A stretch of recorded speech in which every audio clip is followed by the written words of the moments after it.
I'm back with part 2 the day after filming and uploading part 1 of the shed air filler thing. This is the box I want to build. So it's going to be mounted like right about here is where that switch was with the disconnect for the air compressor. And here is the box I plan on building. The air outlet will be placed right around the bottom, and the hose I want to coil up inside of here, sort of, with an opening lid that has hinges on it. So that should be pretty simple to build and implement. I want to begin by measuring and cutting my 2x4s.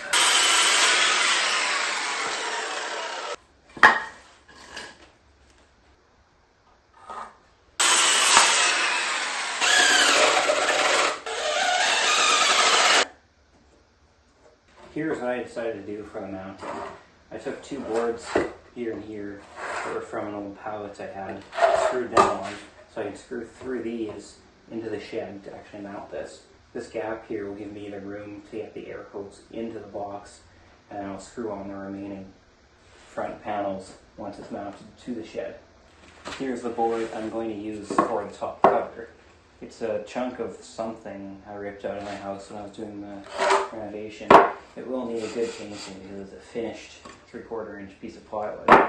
I chose these non-mortise hinges because they were on sale, 3 of them for $2 at Co-op, so I couldn't say no to that deal. It's not quite square. Closer.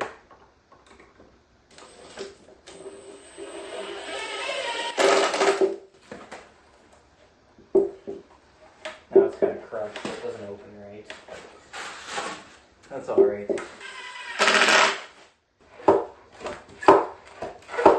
Now all that's left for this is to add the handle, but I think I'm going to do that after I paint it so I don't get my handle all full of paint. Now I'm ready to mount this thing up. I'm going to mount it about as high as I can go with this open, so that puts me in line with this board right here.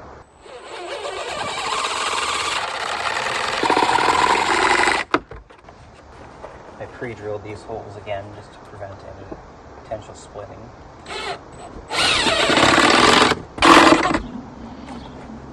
That's on. Let's see how this hose fits in. Yep.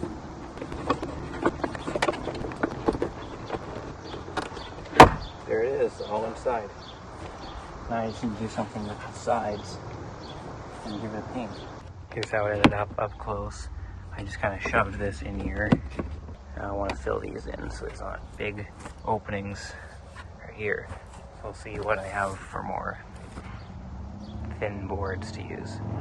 I just cut 2 boards from plywood to mount on the sides to cover that up. Here are both of the sides on. They don't sit very nice, but it's on there. I guess it was just sitting up because I had it open again. Now it just needs a paint and it will look a lot better than it does. Also did quick electrical repair. So I realized I had this wired so that the indicator lamp was always on. Now you can see that it actually lights up. So that's better, it's actually doing what it should be. And I guess I have to paint over this Mark II, which I made yesterday because I thought this was where it was going to go. Now it's time to paint this thing. To begin with, I'm just going the same color as the shed, and maybe I will trim it in gray.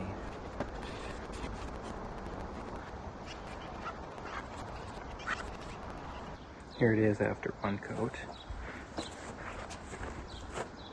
I also fixed this spot up here. Got a bit of paint on the cover, but that's not the end of the world. It's not drying very fast because you can see it's pretty cloudy out today and not the warmest. So it'll take a bit to get this thing fully painted. While I'm waiting for the paint to dry, I'm going to see if this small hose I got from Princess Auto is long enough to reach from here to here. This hose is 3 feet. It was on sale for $5. It will just reach, so that's nice.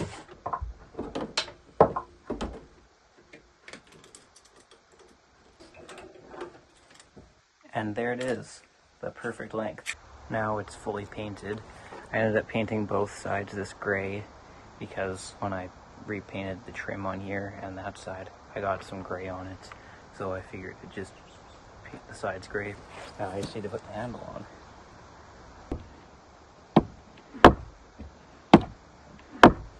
And now it's fully done. I have a nice painted box where I can keep my air hose and get paint over myself. And I can fill up my tires without worrying about getting this hose undamaged or visible to the general public. People don't think it's just a free hose. The only other thing left to do is to add a nicer air nozzle to fill my tires so I can fill the pressure.